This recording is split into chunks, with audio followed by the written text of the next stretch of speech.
Good afternoon.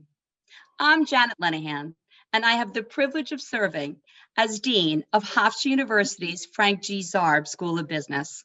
It is my pleasure to welcome you to our fourth annual Distinguished Lecture Series event, an engaging discussion on the business of baseball. Events like this underscore the Zarb experience. Our students not only have the opportunity to apply what they learn in the classroom through our many hands-on experiences, but by leveraging our strong connections to industry, they also have the opportunity to learn from top executives like the two we have with us today. We have another outstanding leader with us in his 20th year as president of Hofstra University. He has shepherded our university into a world-class institution with an international reach and a global reputation. A visionary and transformational leader, he not only serves as an excellent role model for our students, he sets the standard of exceptional leadership. Please join me in welcoming the president of Hofstra University, President Stuart Rabinowitz. Thank you so very much, Janet. That was a very overly kind introduction. And I want to express my mutual admiration for Dean Lenahan and the job that she's doing in keeping the reputation of the Zarb School so highly rated and for being so relevant with the programs like this program that she has created. I want to welcome everybody. I know there are lots of people in the audience.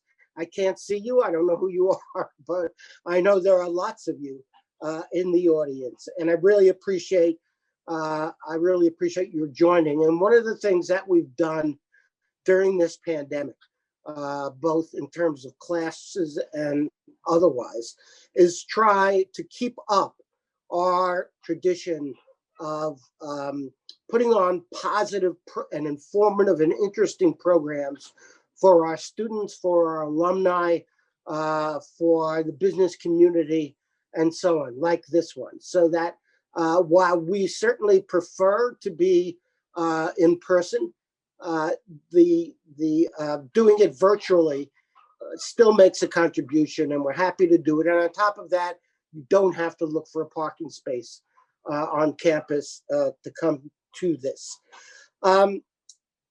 This event is very dear to my heart because it involves three things that are very dear to my heart.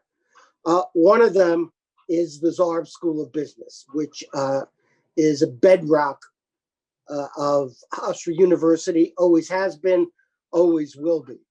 The other thing that is close to my heart is baseball, particularly Major League Baseball, because I'm a fanatical baseball fan. You might be able to tell from my attire.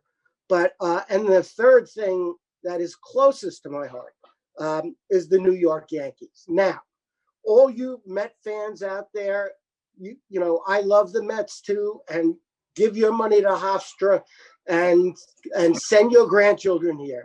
But I grew up in the shadow of Yankee Stadium in the Bronx. And when I left for Long Island, I came back often with my children to watch as many Yankee games as I could.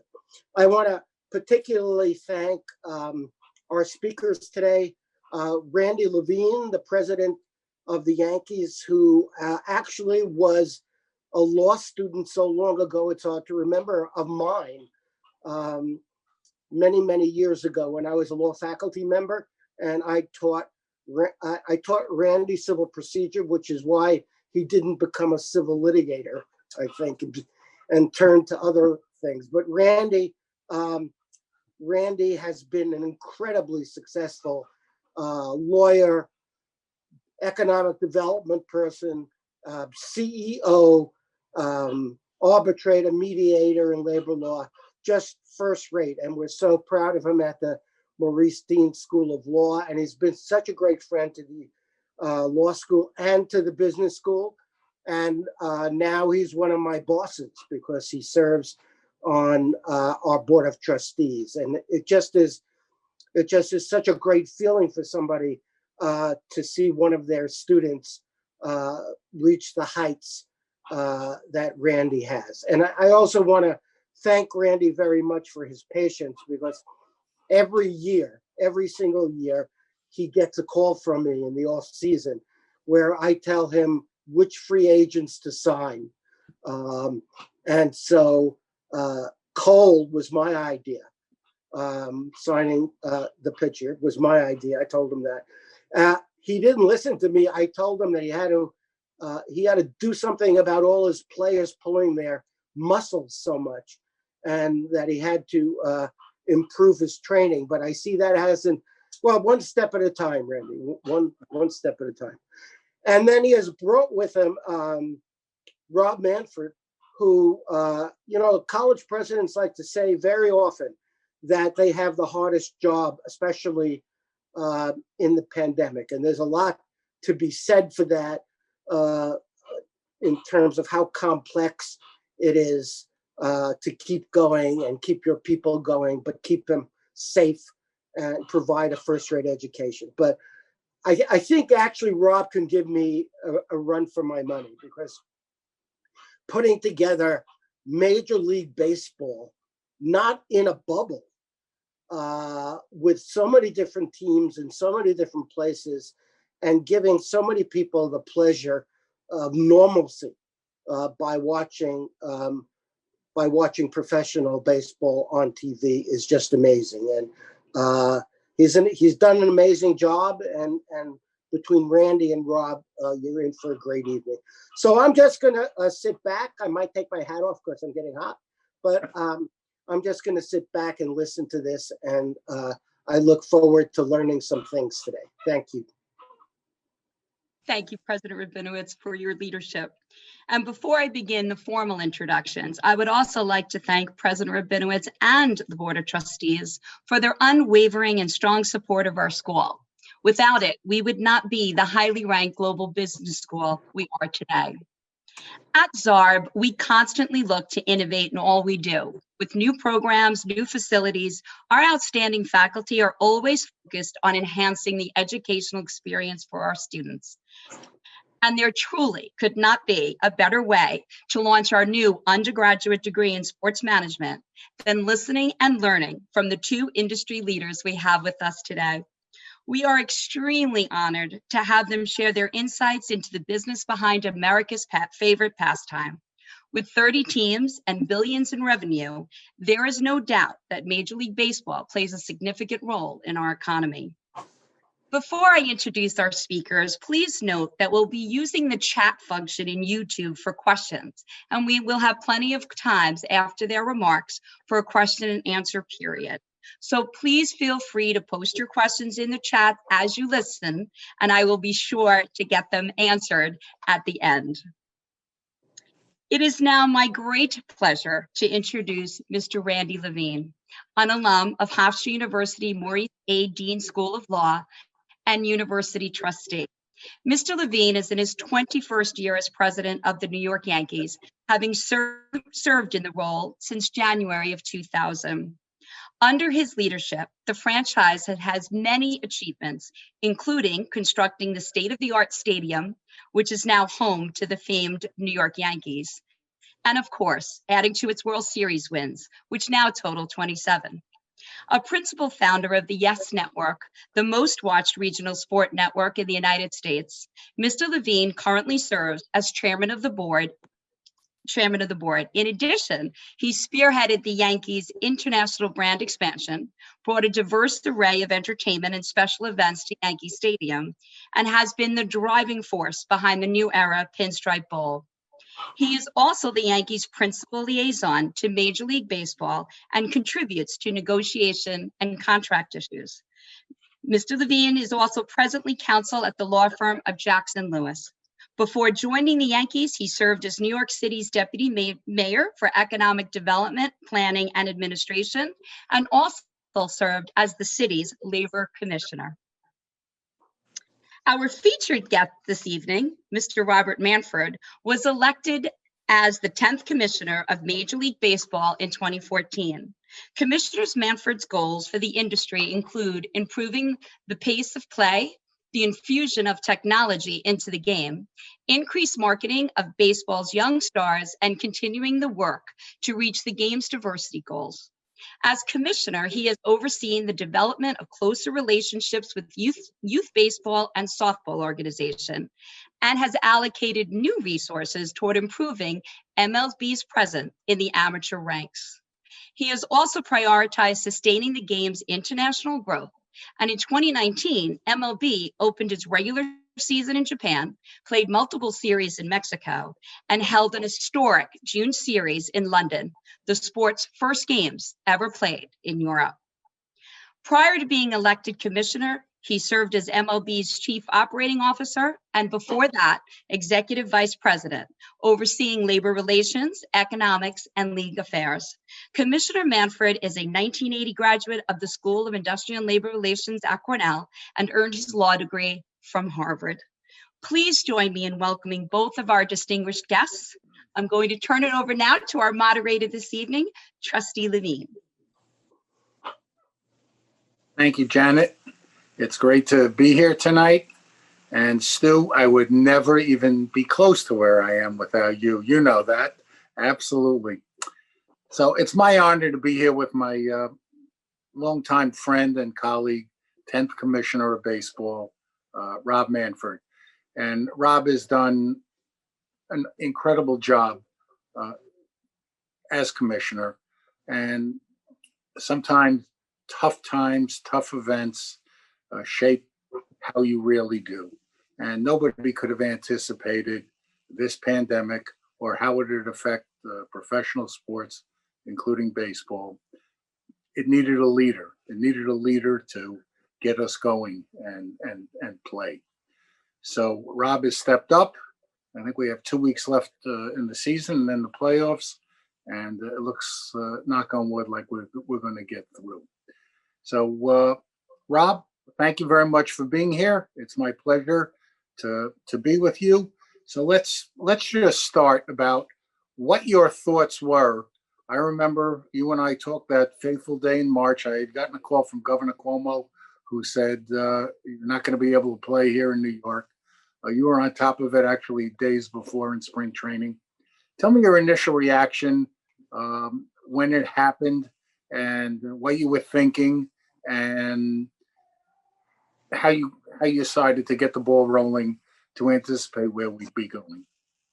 Well, it unfolded, as you know, Randy, really, really quickly. I was actually in Florida for spring training. And, I happened to be watching the basketball game the night that the NBA made what was a very, correct, but really quick decision to shut things down. I slept on it overnight and had a call with the executive council and then the 30 clubs the next day. And it was clear that at that point in time, we didn't know. No one knew enough about what was going on with the pandemic to proceed at that point. Players were scared, their families were scared, and it was clear that we had to take some period of a shutdown. Once we were in the shutdown period, our first sort of order of business was to learn as much about COVID-19 as we possibly could. We were in regular contact with CDC. We were getting information from them, but we felt it was very important to have our own experts that we were looking to. We retained two different groups of experts, one at Duke, another at the University of Nebraska that has a school of public health that kind of the leading source of information on pandemics. And from the very beginning, we put two questions to them. Was it possible for us to go back and play without presenting a threat to public health?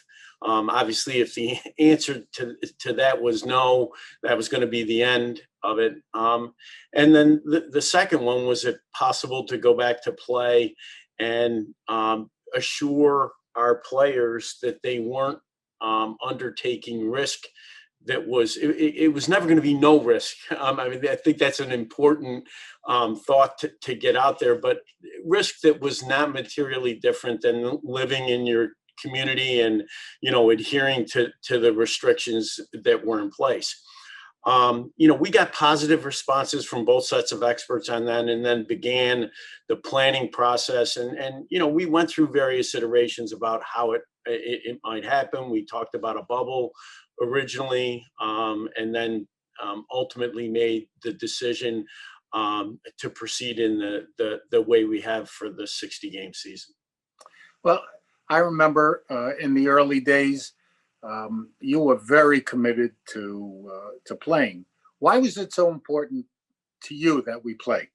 Well, I would say three things. First of all, during that period of time, as the weeks went by, it became really clear that people needed a diversion. I mean, during that shutdown period, so many things that people were used to every day, going to restaurants, having entertainment available, it all went away. And we thought it was really important to try to provide a distraction, sort of a little piece of normalcy to people if we could do it in a safe way. Secondly, once we decided we weren't going to be in a bubble for a whole host of good logistical reasons, it was just very difficult for baseball to do a bubble with all 30 teams playing. Once we decided we were going to be in a more normal operating environment, playing in home stadiums, we felt like we could be an example for how you could operate safely. Now, I understand we're not a normal business. We have more resources, and, we get help places from the government that maybe every business wouldn't get because of the significance of baseball to our culture. But we felt we could be an example of how you could get back and operate safely. And then third, I'm fortunate I have a nice relationship with the other commissioners in the major sports. And it became clear to me that they were going to make an attempt to try to resume play. And I thought it would be really unfortunate and bad for our game over the long haul if we didn't make a similar attempt. Well, you were right on everything. Explain to the audience the difficulty. I mean, in order to play, you had to, along with the clubs, but it was principally you and your staff had to come up with the famous protocols, which allowed players and coaches and people in the game to feel safe. Describe what the protocols are, if you could, and how you went about doing that, because it's really remarkable. It's an example for not only sports, others have followed it, but it could be an example for all employers when they bring people back. Well, we began with something I said already, and that was experts. Obviously, we have a full-time medical director at Major League Baseball, but like most team physicians, they're orthopedic oriented, like you would expect. They're either sports medicine or orthopedists.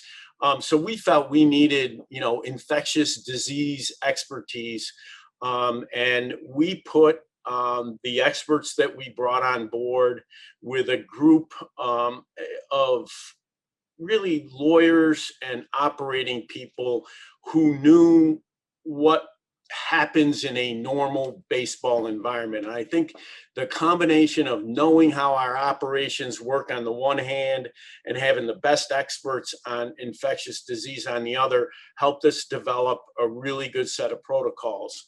Let me say just about some of the key things in the protocols.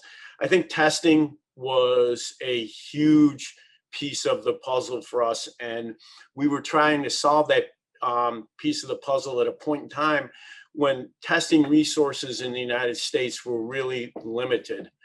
So someone on my staff had an unbelievably creative and helpful idea.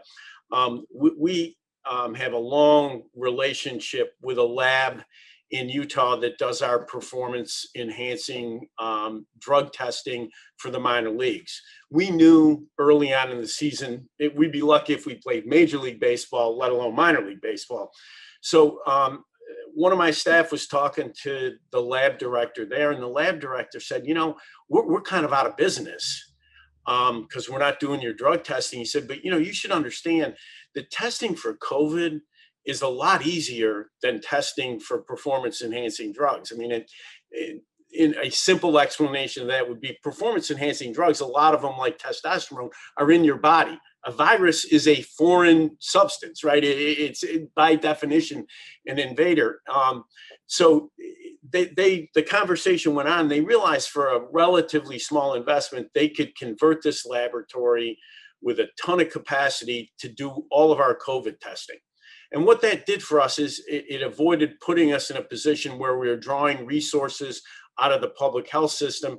And in fact, the lab has capacity beyond what we use. So we've been able to make it available in some of the communities where our clubs play. So that was a huge breakthrough in terms of how we were going to proceed, because we knew from very early on that we were going to have to we test our players and everybody around our players every other day. That is a massive testing undertaking that the industry has invested quite literally tens of millions of dollars in over the summer, and you know, obviously we'll continue on through the playoffs. The second piece of it was to think through the things that you ordinarily do on a baseball field that you can't do, and you know, the one that maybe has gotten the most attention, spitting. Baseball players spit, you know, and you can't do that. And we have really worked very, very hard with our players to break some of those heads. Spitting, high fives, hugs, all that. And I'm not saying it's been perfect. It hasn't. But, you know, some, you know, players get overcome with emotions. Fights, you know, I mean, brawls, part of baseball, but obviously a very dangerous undertaking. So we had to think through all those things and spell out from the very beginning for our players, you know, here's what, you know, the things that you ordinarily do that you're not going to be able to do. The third area was retrofitting of facilities, you know, like our locker rooms, even, you know, look, Yankee Stadium, for those of you who've never been in a locker room at Yankee Stadium, clubhouse at Yankee Stadium is pretty darn nice. But it does not allow for pure social distancing at 6 feet. I mean, lockers are next to lockers. And so we had to work with the clubs, a lot of creative thinking, you know, clubhouses expanded out onto concourses and things like that to allow for social distancing that was really important. And then the last piece was about the things, you know, they seem like little things, but they're actually the most important things that we had to educate players about. Mask wearing, washing their hands, social distancing. That was a huge undertaking. So you come up with kind of your ideal, and then in baseball, like everything else, you know, it's not a mistake. Both Randy and I came up the labor side of the business. It's a very important and challenging side of our business. You know, then we had to go to the union and get their agreement on these protocols as well, because obviously a lot of the topics that I just talked about impacted their terms and conditions of employment. Beyond the kind of four that I picked out, there's things like travel, hotels, all those things had to be regulated in a way that they're not traditionally regulated, have not traditionally been regulated in the game. So we're almost through the season. We've had, you know, a few fits and starts. It's been very creative. 7-inning doubleheaders, which I think have been good. People starting at second base in extra innings. Talk about what the feedback you're getting on some of these rule changes and the possibility of going forward in the future. Well, let's put the only significant rule change we had this year that was going to happen pre-COVID was the 3-batter minimum. So let's just put that to one side for right now. The 7-inning doubleheaders, the extra inning rule were a product of advice from our experts. They said you don't want players together for too long a period in any single day. And once you accept that reality, that advice that you get from your experts, you have to start to deal with certain things. Doubleheaders being one of them. It became clear we were going to play a lot of doubleheaders. 2 9-inning games, a break in between. Add those hours up. It's a long, long time. The other thing that became clear to us was, given the truncated training period, the idea of putting players out there to play an 18-inning extra inning game, it just didn't make sense for this year, in addition to the time factor that I already addressed. So COVID doesn't have a lot of silver linings, but I do think one of them is, among our internal group, the owners, I mean by that, it created flexibility with respect to embracing these changes, because they understood why the experts were recommending them. Interestingly, I'm sorry, Randy, go ahead. I think a lot of the fans, at least that I've heard, I think it's something we need to think about. I know you have been thinking about it. You've been the leader on pace of game and making the game a little more exciting and different. And so I know these are things you'll discuss with all the clubs. Maybe this or some other creative ideas may have some staying power. Look, Randy, I think the advantage of it, and I agree with you that they have been more positively received, even by some really traditional writers, for example. I think the advantage is this: when you talk about a change in baseball in the abstract, the natural reaction is to say, the game is great. Why are you fooling around with it? Right? I mean, and I get that, because, I love the game the way it is. I really do. But I think the advantage that we had this year is people saw these rules in action. And, it's different when you see it play out live in the game and you think, wow, I got to the 10th inning and I actually knew, something was going to happen here, or it was much more likely that something was going to happen here. And it brings focus to that part of the game. And, I think even the 7-inning rule, doubleheaders are part of the charm and history of the game. But 2 3-hour and 8-minute games with a break in between is a very long day. And I think we've been able to get back to some of the charm of the doubleheader in a little shorter time period. So when people see it actually operate, they become more positive about the change, I think. Great. There's been a lot of discussion, and close out the COVID discussion. There's been a lot of discussion. I'd like you to address two subjects. One, how is the playoffs going to be handled? Is there a possibility of a bubble, or are we going to continue the way we are? And two, what do you see? It's been obviously a crazy, challenging year, a real challenging year economically for all the clubs, the Yankees very much included, with no fans in the seats and so forth. What are you doing both for the playoffs? Will there be possibly some fans in the playoffs? And how are we getting ready for next year? Hopefully, if there's a vaccine, if it waits, to go back to a little more normalcy. Okay. Look, we're having conversations with the union. I actually heard Dan Hallam, who's the head of our labor department now, outside in the hall just a minute ago. But my expectation is we will get an agreement with the MLBPA on a bubble. I think the bubble will begin with the division series. It will not be that first round of playoffs. I'll come back and talk about that for just a minute. Our expectation is we'll have the American League at one site, the National League at another site. It'll minimize travel. Only the site where the American League is, they'll have to travel to the National League site for the World Series, but it'll be one trip for one team, obviously dramatically reducing travel, which is important. But I do think we'll be in that bubble format. We've decided that the first round of playoffs, which involves 16 teams, again, it kind of gets back to the original discussion of a bubble for the regular season. It's a lot of teams. It's 1 3-game series that we're playing 3-game series. We have been for a couple of months. We're going to play that 1 3-game series in the home city of the team with the better record, and then go into the bubble for the division series. I'm hopeful that the World Series and the LCS, we will have limited fan capacity. I think it's important for us to start back down the road. Obviously, it'll be limited numbers, socially distanced, protection provided for the fans in terms of temperature checks and the like, kind of the pods like you saw in some of the NFL games. We'll probably use that same theory. But I do think it's important to, as we look forward to 2021, to, get back to the idea that live sports are safe. They're generally outdoors, at least our games, and it's something that we can get back to.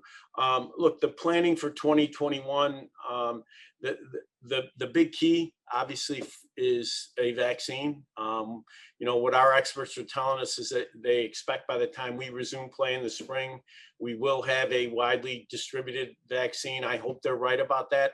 I think with the resumption of play, one of the things that people have lost sight of, the game's back. That's what matters, right? People are seeing games.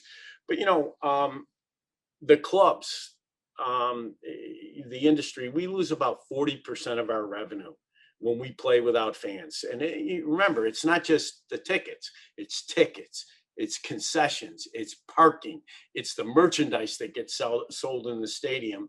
And the owners have made a massive economic investment in getting the game back on the field for the good of the game.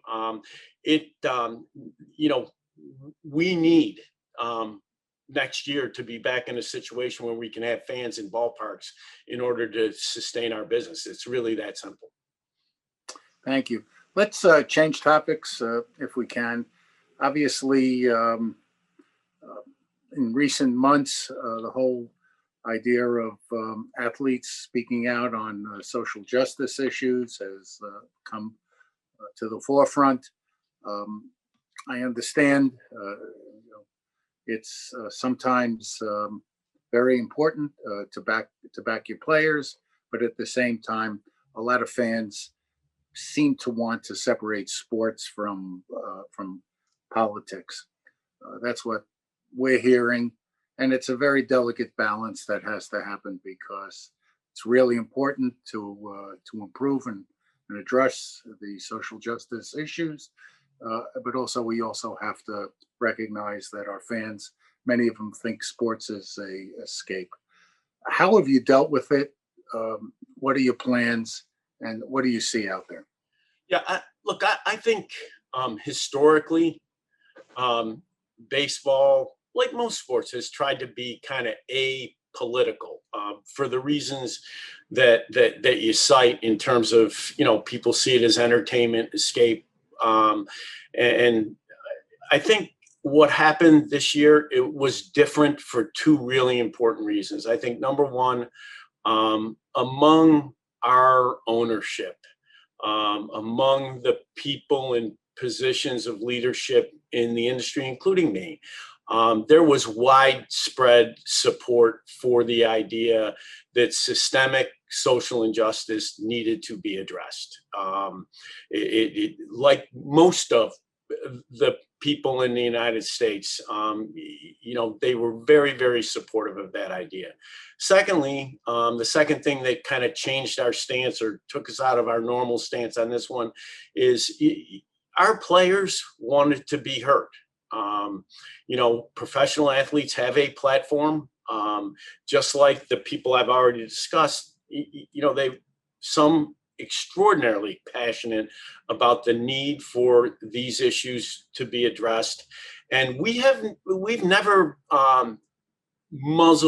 attempted to limit our players from expressing themselves. And given that they were so passionate about the need to express themselves on this particular topic, it caused us to be more active in the area than maybe we had been historically. And I think it's a good development for us. We've tried to strike the right balance. I think that the involvement of players, in professional sports, at the end of the day, no matter what the issue is, it's about the players. You know, I don't want to hurt your feelings, but nobody cares about you and me. I mean, that's really, really true. It's about the players, and we just felt it was very important to support their desire to be heard on this issue. Talk about the Players Council you put together. Yeah, you know, it's interesting. That was kind of bottom up. I would use a little different verb. The players got together on their own and formed a group that they subsequently named the Players Alliance. They came to us. They made clear that they wanted to be separate from the Players Association, that they had a different agenda than the union itself in terms of, you know, particularly the area of racial inequality, social justice. We had really good dialogue with them. We found a lot of topics where we had alignment with the group. I mean, just, you know, like making sure that people of color in underserved areas had adequate opportunities to play baseball. We've been investing like crazy in that area since I became commissioner and have made a ton of progress. But the idea of having active players becoming involved in those ongoing programs, which is a huge positive from our perspective. Secondly, employment, you know, particularly in, you know, high profile manager jobs, general manager jobs. You know, the group of players very interested in more diversity in those jobs. And the fact of the matter is those players can be a pipeline to fill those jobs. So there's a lot of alignment on the topic, really good dialogue with them. And I think you're going to see the MLBPA is also very supportive of the group. It's been a place where we've interacted positively with the union. And I think you're going to see a lot of really great programming developed by the Players Alliance. We have some of our players and ex-players on it, and Right. they're all great people who really want to make a great contribution, and really good, smart, hardworking, dedicated folks. So let me turn it over to you, Janet. I think maybe the audience has some other questions. We have a ton of questions, and so I'm not surprised by that. Let me see if I can kind of lump them together a little bit. So Commissioner Manford, a lot seems to be around, you know, what is the lasting impact that you think COVID will have on the game? A lot of them around changes that you've made now. Do you think they will continue in terms of the game? And just what will the spring bring next spring? Look, I think let's take the big three on the rule changes: the designated hitter in the National League, the 7-inning doubleheader, and the extra inning rule. You know, I think that playing with the designated hitter every day, the best I can tell you right now, has softened the opposition to the DH in the National League. You know, it's just the experience of doing it. You know, the offense that it injects into the game, the way it makes it more exciting. I'm not sure it's going to last, but I do think it has definitely changed some minds in the National League, which is obviously where the opposition to, you know, having a single set of rules has been centered over the years. The extra inning rule, you know, has been more positively received than I would have expected. You know, I had told people, I said publicly before COVID that I didn't see this rule coming to the major leagues. I think it has a chance now. I really do. I think that it's been good. People see it as a strategic rule. It's a whole different thought process that goes into handling that extra innings. And I think it's a good thing. The 7 innings, you know, I think 9, you know, 3, 9, there's certain numbers in baseball I have a hard time with being there permanently. But I think overall, the comment I would make to you, I think that one of the few good things about COVID is it has provided an opportunity to try some different things in the game on a one-year basis that I think's been a positive overall. Terrific. A lot of questions around expansion, both internationally and, domestically. Kind of what are your thoughts about that, and where do you think the league's headed? Look, first of all, expansion makes great sense for baseball just based on the math. 32 teams gives you fours work way better than fives, right? We have 5-team divisions right now, 15 teams in each league. So those fives are rough when you go to make a schedule. Fours would be much better. Getting to 32 is a really appealing idea from a schedule format perspective. We're lucky, even during a pandemic, there are cities that are really, really interested in having Major League Baseball. That's a good thing. I think it reflects on the quality of our product, the popularity of the game. And, I think given our international or our desire, let me put it that way, for international business growth, the possibility of looking at cities outside the U.S. and Canada is something that would be great. For example, Mexico has a great baseball culture. That would be a nice opportunity. I think the downside on expansion, my sense is that the COVID experience has probably slowed the expansion process down. We hadn't even formally begun a process.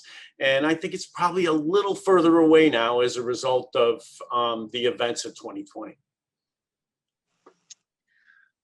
So we have a lot of questions also around the valuation of a team. Obviously, prior to this year, there was, a lot of revenue growth every year for a number of years. And then obviously this year, there's going to be significant, downside as a result of COVID. Can you talk a little bit about how you value the valuation of a team? Most of the students listening are business students and would, could learn from how you do that. Look, I think that the simplest way to understand it is that our teams get valued based on really fundamental economics related to supply and demand. There's 30 of them. That very constricted supply in a country where we're really lucky. Tremendous amounts of wealth have been generated in the last 2 decades. And as a result, there's a lot of demand.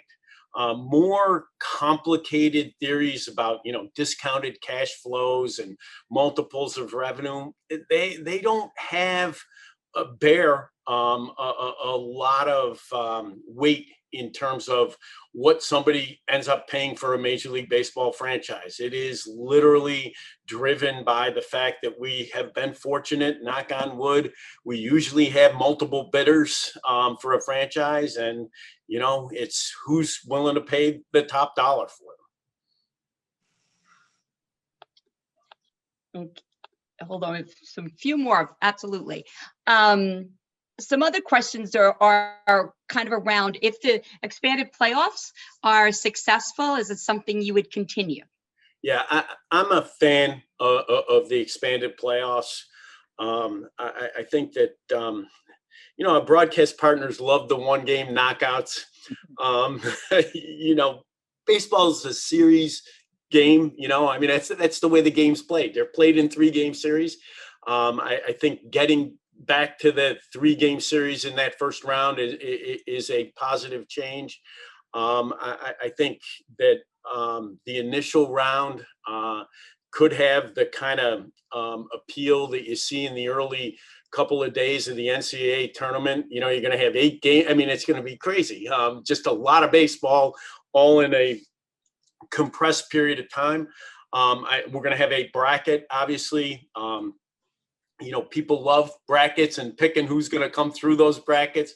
So I think there's a lot to commend it. And it is one of those changes that I hope becomes a permanent part of our landscape. I will say about the expanded playoffs is more like the 3-batter rule. We hadn't adopted it before we started the season, but it had been unanimously, maybe 1 or 2, but the overwhelming majority of the clubs had endorsed the idea before COVID hit.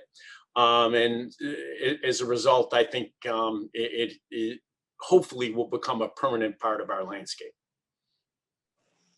Great, thank you. So now there's some questions around media. The Fox deal that begins in 2022. And can you just talk to how do you expect media consumption to change over the next decade?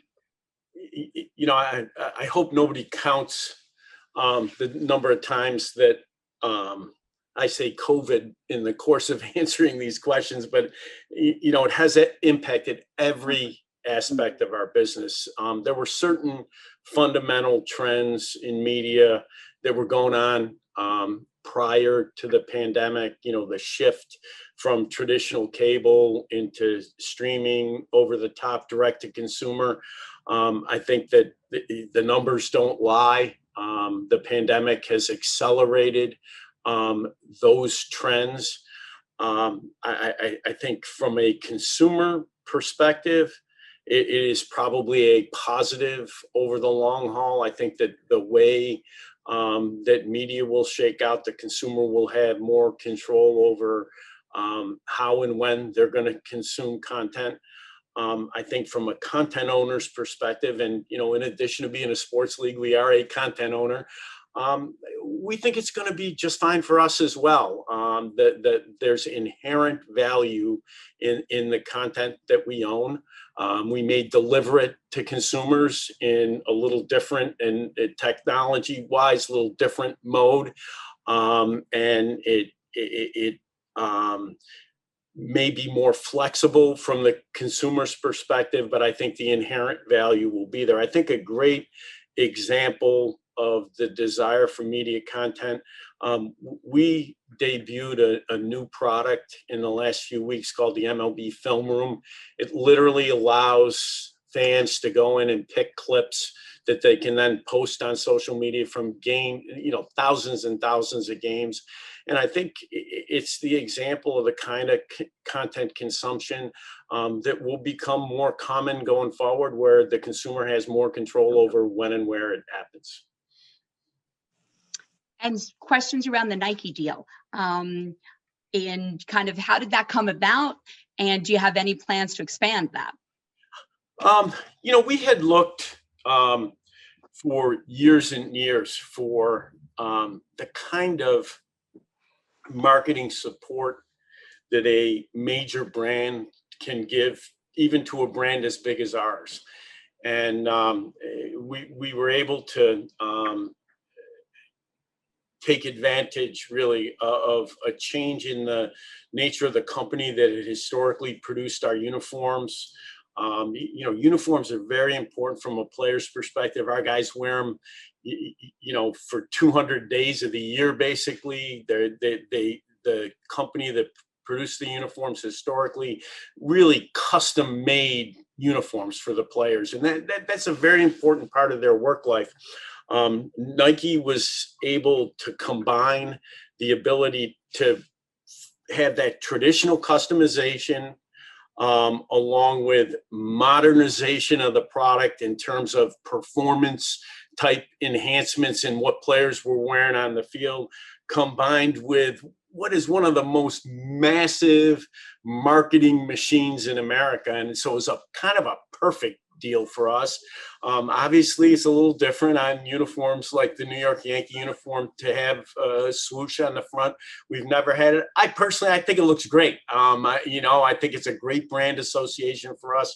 And I think in the coming years, you'll see really significant improvements in sort of the technology of what players wear on the field, but equally important in the quality and innovation in products that are produced for sale to consumers. So I see that. It's a long-term relationship. It's a 10-year deal, and we're really at the beginning stages. But I think you're going to see the results of that deal become bigger and more obvious to our fans as we go through the years. And so there are a lot of questions about fans. Many of them are watching today, really centering around when they're allowed to come back into the stadium. When do you anticipate that, given that the NFL had some some fans in the stands? Is that making you rethink kind of the current rules? And then ultimately, when they are allowed back, what can they expect to be different in terms of, will there be changes to ticket pricing and things like that to make up for the lost revenue? I think, Yeah. let me, before you start, I think it's important to note that a lot of these decisions are state by state decisions, local governors, mayors, and city people, as well as pricing and tickets and all of that. Those are really club issues. So I'll turn it over to Rob, but I wanted to get him off the hook on that question. Yeah, and I appreciate the help. Right now, in the vast majority of the jurisdictions where we play, we're operating pursuant to exemptions that were given to us to the otherwise applicable rules. I mean, even playing with no fans, we had to get permission, kind of city by city to be able to operate. And those permissions were granted to us on the representation that we were not going to have fans. Now, there are very few jurisdictions where those rules have been loosened up to the point that we actually could go ahead with fans. I decided that we were deep enough into the regular season that to try to, even in those limited markets, even in those few markets, it would be a really limited number of fans, and to try to gin it up with a short period of time left in the regular season did not seem to be a good judgment in my view. I hope for the postseason we'll have some limited fan presence in ballparks. I think it would be a good thing just in terms of getting people used to the idea, being back in the ballpark. And again, I think the trick in terms of what's going to happen next year, it's dependent on the virus. The virus controls, and it's, do you have a vaccine? Are we still seeing spikes? That's going to drive what local and governments are going to allow us to do. I think the only thing I can say about pricing is obviously those are individual club decisions. Baseball has a long history of being sort of fan friendly in terms of our price points when you compare it to other similar entertainment products and other professional sports, certainly. And we hope that we'll be in a position next spring to welcome our fans back and to continue that tradition. Another question actually has to do with the players. There have been a number of players, or more than usual number of injuries this year. Why do you think that happened, and what do you think can be done to mitigate that going forward? Yeah, I think the injury issue is a product of a start, stop, and then shortened training period. So what do I mean by that in English? They started on their normal routine in the spring, got to I guess it was the 12th of March or whatever the date was, 13th of March, stopped. And they dispersed, right? So they were away from training facilities. Our training facilities were closed. Then, it was uncertain as to exactly when we were going to begin. And it was rushed to get going so that we could get a 60-game season in. And I think the combination of that start, stop, and then the truncated training period probably accounts for the increase in injuries that we've seen. The data is interesting too. I think at the end of the season, we'll take a really better look at the data in terms of, how does it compare to the first 60 days of a season as opposed to comparing it to season-long data, and, see if the increase is, statistically significant. That's a postseason activity. But, right now, my thinking is it's related to the things I've described. Another question about fans, and that is growing the fan base, especially because with younger fans, now you're competing against esports and other types of media games. How do you compete, and what are some of the conversations that you're having around generating, and generating that loyalty in the younger fans? Let me say, it may be the topic that generates more thought, conversation, research than any other in baseball. And it's because all of us, I know Randy will nod his head on this one. I think all of us feel that kind of our most fundamental obligation is to pass the game that we love on to the next generation, and get them to love it the same way we do. And so it is a huge topic for us. Our research helps us here. We know, number one, a key to developing particularly avid fans is getting kids playing the game. During my time if you play, you're much more likely to be an avid fan. Even if you play a little bit, I was a lousy little leaguer and became a massive avid fan. I was done after the league. I don't even think they would have taken me at the next level, to tell you the truth, even if I wanted to play. But I think it's really important. And our participation numbers. Baseball's been one of the fastest growing participation, baseball and softball, fastest growing participation sport over the last 5 years. Really important that we keep those numbers up. Secondly, we have two products, right? I think it's important. We have a media product. We talked about that already, but we have a live entertainment product, in ballpark experience that is the driver of fandom. And, the research really clear that the younger somebody gets to see a game live, the more avid that individual is as an adult. And, clubs like the Yankees do a phenomenal job. Inexpensive tickets, children-focused programs, getting young people into the stadium is a huge, huge issue for us. Last is technology. Baseball's kind of, because of MLB.com, BAMTech, it's kind of been a technology leader among the professional sports. And there's nothing more near and dear to the heart of the younger generations than technology. And I think, we have new games like Rally that we debuted this year. I already talked about the film room. Those technology-based products are really, really important to getting young fans. I mentioned Rally, which is a game-based product that we debuted this year. Completely different demographic using that game than our traditional fan base, massively younger. And I think it demonstrates, it's one example of how technology can help us draw younger people to the game. And so in a business school, we talk a lot about leadership. And unlike other CEOs, you have 30 CEOs that you have to work with. So can you talk a little bit about, your strategy for kind of getting buy-in across so many different personalities and I'm sure thoughts and visions for the game? I try not to quibble with people's questions, but those 30 guys, I actually don't work with them. I actually work for them. So, and believe me, I try never to lose sight of that. I was lucky on leadership. I had a professor at Cornell who's written a number of books on leadership. And his theory of, far more complicated than the way I'm going to explain it. But his theory of leadership is that it is in some ways a political process.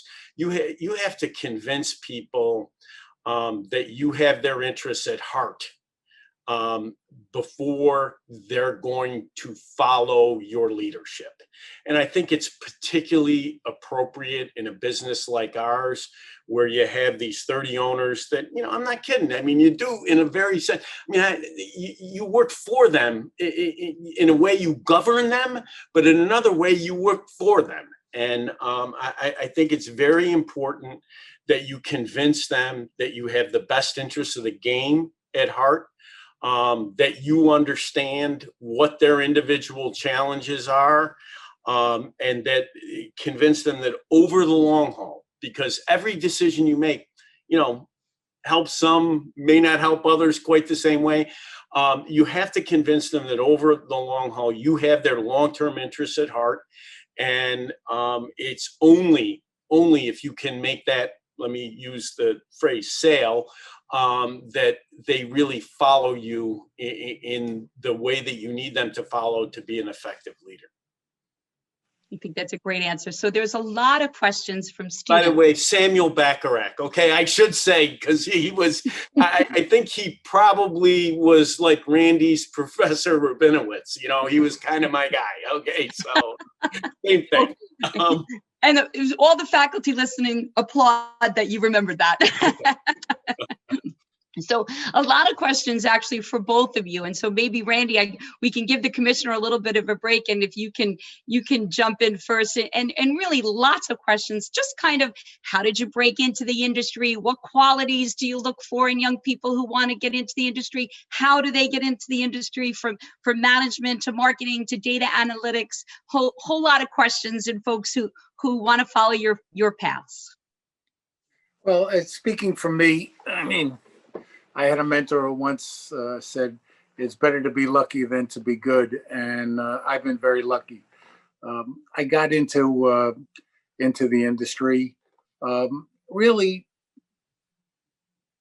I had a lot of fundamental experience as a lawyer, as a negotiator, and I met a lot of people. I found it was my personality and motivation to meet a lot of people in the industry. I didn't know I would be president of the Yankees. I didn't know I would land in baseball, that I'd be the chief labor negotiator for Major League Baseball when there was a strike, working with, Rob Manfred to get it fixed. And I think the best advice is, as I tell young people, is sports and entertainment are very, very glitzy. People think that it's cool. There's a lot of fame, but it's, at least when I do my job, there's a lot of grit.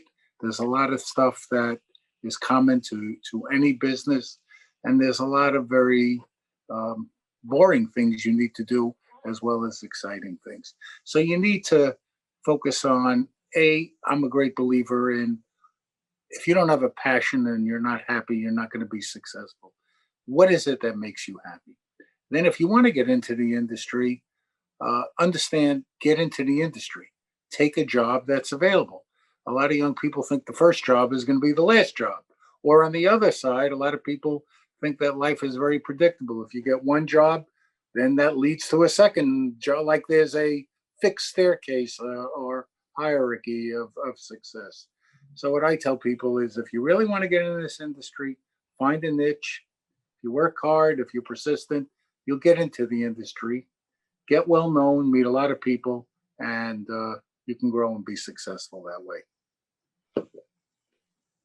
Great. Commissioner, I don't know if you wanted to add something to that. Yeah, I would just emphasize one thing, that what I tell, people often come and say, I want to work in sports. And, what I try to say to people is, you have to figure out what it is you don't really mean you want to work in sports, right? I mean, you have to have a substantive area of expertise that is the basis on which opportunity gets created, right? I mean, they went and found Randy because they needed a negotiator, and he had a great reputation as a negotiator. It may be become an antitrust lawyer, or become a intellectual property lawyer, or make your bones as a marketing person, and find your way into the industry that way. I think that it's really important to remember it's more specific in terms of skill set than just, I want to work in sports. That's great advice. So there are other questions in and around, and I'm sure you're not surprised that they've come up about the Houston Astros and the scandal. But I think what would be interesting for our students is for you just to talk about, how do you restore, the integrity in the game as a leader? You had some fans who thought maybe the league wasn't harsh enough, and others, felt differently. So how do you balance all those competing interests, to make the decision that you did? Well, you asked the question really the perfect way for me to answer. I mean, I thought when I realized, we had this issue that, and I remain convinced of it today. The key here was to restore people's faith in the integrity of the play. Okay. From that premise, I thought the most important thing for us to accomplish was transparency. We had to be able to say to our fans, look, we figured out what the heck happened here. Here it is, read about it, okay? That led to, if you know something about baseball in our culture, it was impossible to provide our fans with that level of transparency without cooperation from the players. And, it was a trade-off to get the information that I felt was necessary to give our fans the transparency that they deserved. We gave the players immunity. It's not a novel concept. The other thing that influenced me in terms of the way that we proceeded is I had put the clubs on notice that, I thought this was an issue that began with management. In the Red Sox decision that predated the Houston thing, I had written that, we were going to hold field managers and general managers responsible for making sure that this type of behavior didn't happen. And so I was focused, I believe appropriately, on punishing people who were in managerial positions and had the power to actually make sure that this didn't happen going forward. And I thought that those punishments would have an appropriate prophylactic offense. And that's why, the manager, A.J. Hinch, and the GM, Jeff Lunau, were punished so severely and ultimately lost their jobs. Okay. We're still getting some more questions in and around the Mets, and Cullen, maybe if you could talk a little bit more in detail. I guess there's some news out there around it about the impact you think of new ownership on a big market team like New York. Yeah, look, I mean, the news surrounding it's easy. The Mets and Mr. Cohen have reached a definitive agreement. As you can imagine, a sale of this type, a couple of $1 billion, pretty complicated agreements, and they have those agreements ironed out. What will now happen is there will be an approval process that baseball goes through. The owners actually have to vote on approving a new owner. So that process will begin shortly. I think, look, we think about all of our teams equally. It's like your children. You love them all 30 of them. Having said that, major markets generally have an outsized effect on the economics of the game. I think it's important for us to be strong in our major markets. I think that a change in ownership at the Mets is an opportunity to make that franchise as strong as it can possibly be. And I think over the long haul, that'll be something that'll be good for the game. Absolutely.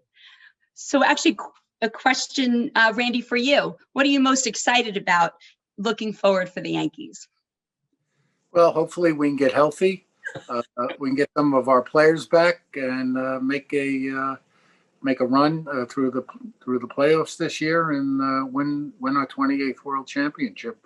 Otherwise, the franchise is good. We have a lot of strong partners, strong sponsors. We're very appreciative. They stuck with us during this very, very trying time. So I'm most excited about getting our healthy players back, making a run through the playoffs, and most excited about getting back to normal, hopefully, for next year. And Commissioner, what about you? What do you think what excites you most about the future of baseball?